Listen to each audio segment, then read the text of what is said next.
বীর মুক্তিযোদ্ধা lieutenant colonel অবসরপ্রাপ্ত শরীফুল হক ডালিম রচিত স্বৈরাচারী আওয়ামী সরকার কর্তৃক নিষিদ্ধ ও ইতিহাসের অজানা অধ্যায় যা দেখেছি, যা বুঝেছি, যা করেছি থেকে আজ পাঠ করছি অষ্টম অধ্যায়। পাঠকদের জ্ঞাতার্থে ৬০-এর দশকের শেষার্ধে পাকিস্তানের পররাষ্ট্রনীতি সম্পর্কে কিছুটা আলোচনা করার প্রয়োজনীয়তা অনুভব করছি। ৫০ দশকের মাঝামাঝি পাকিস্তান এশিয়া মহাদেশ মার্কিন যুক্তরাষ্ট্রের অন্যতম বন্ধু রাষ্ট্র হিসেবে স্বীকৃতি লাভ করে। ফলে রাশিয়া পাকিস্তানের প্রতি ক্ষুব্ধ হয়ে ওঠে। কমিউনিস্ট রাশিয়ার পাকিস্তান বিরোধী মনোভাবের চরম প্রকাশ ঘটে ১৯৬০ সালে।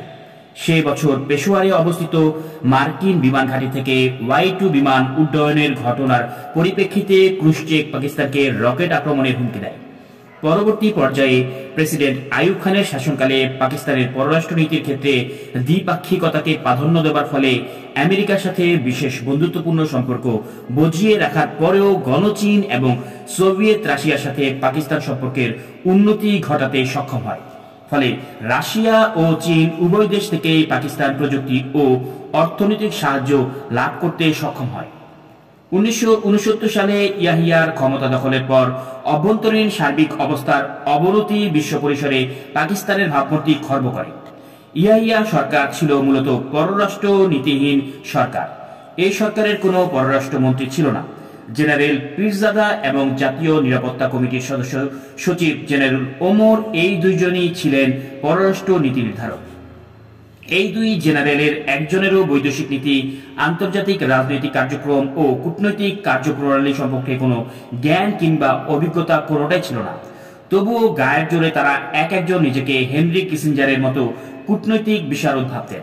তাদের দৌরাত্ম্যে জনাব SM ইউসুফের মতো যোগ্য ও জ্ঞানী পররাষ্ট্র সচিবকে অবসর নিতে হয়। স্বঘোষিত কূটনৈতিক বিশারদ জেনারেল দ্বয়ের সাথে মতের মিল না হওয়ার গোস্বাকিতে তিনি চাকরিচ্যুত হন। তার স্থানে পরে জনাব সুলতান খানকে নিয়োগ করা হয়।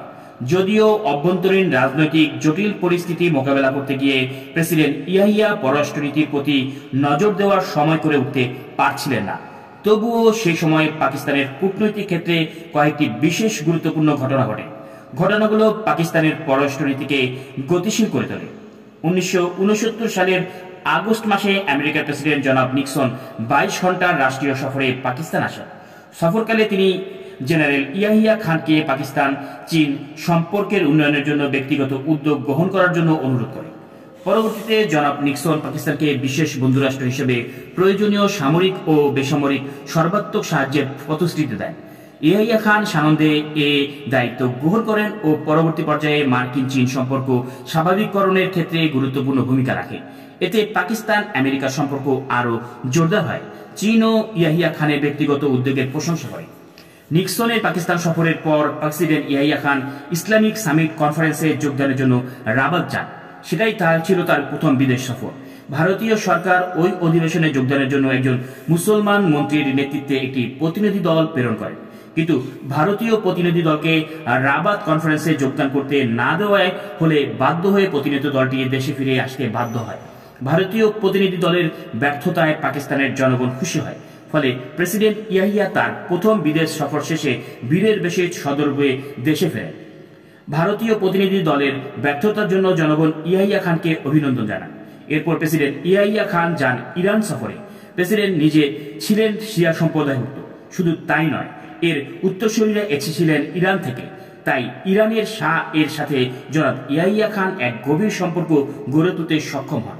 তাদের ব্যক্তিগত নিবিড় সম্পর্কের ফলশ্রুতিতে ইরান পাকিস্তান সম্পর্কের বিশেষ উন্নতি ঘটে ইয়াহিয়ার আমলে। জেনারেল ইয়াহিয়ার শাসনামলে মার্কিন যুক্তরাষ্ট্র ও গণচীনের সাথে পাকিস্তানের সম্পর্কের অস্বাভাবিক উন্নতির ফলে ৬৯-৭০ সালে সোভিয়েত রাশিয়ার তরফ থেকে বিরূপ চাপ সৃষ্টি হয়। আইয়ুব খানের ক্ষমতাচ্যুতিকে রাশিয়া ভালোভাবে দেখেনি। ক্ষমতার রদবদল সম্পর্কে প্রাবদা মন্তব্য করে প্রেসিডেন্ট আইয়ুব খান যখন রাজনৈতিক নেতৃবৃন্দের সাথে আলোচনা করার ইচ্ছে প্রকাশ করলেন, তখন বিরোধী দলগুলোর মধ্যে ছিল অনৈক্য। কিন্তু ক্রমশ মার্কিন ও চীনপন্থীরা একত্রিত হয়ে আইয়ুব বিরোধী আন্দোলন শুরু করে। উজবেকিয়া লিখেছেন, সামরিক শাসন জারি করার মাধ্যমে পাকিস্তানের সব সমস্যার সমাধান সম্ভব নয়। ১৯৬৯ সালের মার্চ মাসে আইয়ুবের ক্ষমতাচ্যুতির ঠিক আগে সোভিয়েত ইউনিয়নের প্রতিরক্ষা মন্ত্রী মার্শাল কোকরে পাকিস্তান সফরে আসেন। সফরকালে তিনি পাকিস্তানি জেনারেলদের জানিয়ে দেন আইয়ুব খানকে ক্ষমতাচ্যুত করার পদক্ষেপ হবে ভুল সিদ্ধান্ত এবং তা হবে দেশের জন্য মারাত্মক ক্ষতিকর। ইয়াহিয়ার ক্ষমতা দখলকে অপছন্দ করলেও সোভিয়েত নেতৃত্বের পক্ষ থেকে কোসোজিন এবং পোদগোর্দি 11 এপ্রিল জেনারেল ইয়াহিয়া খানের কাছে শুভেচ্ছা বাণী প্রেরণ করেন। এরপর মে মাসে কোসোজিন পাকিস্তানের রাষ্ট্রীয় সফর করেন। সফরের মূল উদ্দেশ্য ছিল জেনারেল ইয়াহিয়া খানের সাথে সরাসরি আলাপ করা। আলোচনাকালে কোসোজিন পরিষ্কারভাবে অভিমত ব্যক্ত করেন, একই সময়ে রাশিয়া এবং চীনের সাথে পাকিস্তান সুসম্পর্ক বজায় রাখতে পারে না। সোভিয়েত ইউনিয়ন কি করে একই সাথে ভারত ও পাকিস্তানের সাথে বন্ধুত্বসুলভ সম্পর্ক বজায় রাখতে চায়?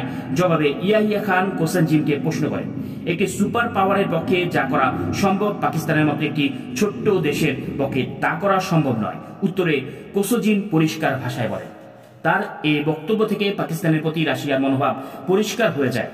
কোসোজিনের বক্তব্য চীনা নেতৃবৃন্দের হুঁশিয়ারিকে সত্য বলে প্রতিপন্ন করে।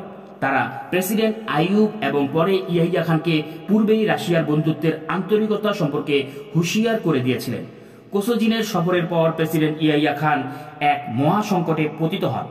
একদিকে রাশিয়া, অন্যদিকে চীন ও আমেরিকা। কোন দিকে যাবেন তিনি? সঠিকভাবে চূড়ান্ত সিদ্ধান্ত নেওয়ার আগে 1970 সালের জুন মাসে মস্কো, অক্টোবর মাসে ওয়াশিংটন এবং নভেম্বর মাসে পেকিং সফরের সিদ্ধান্ত গ্রহণ করেন তিনি।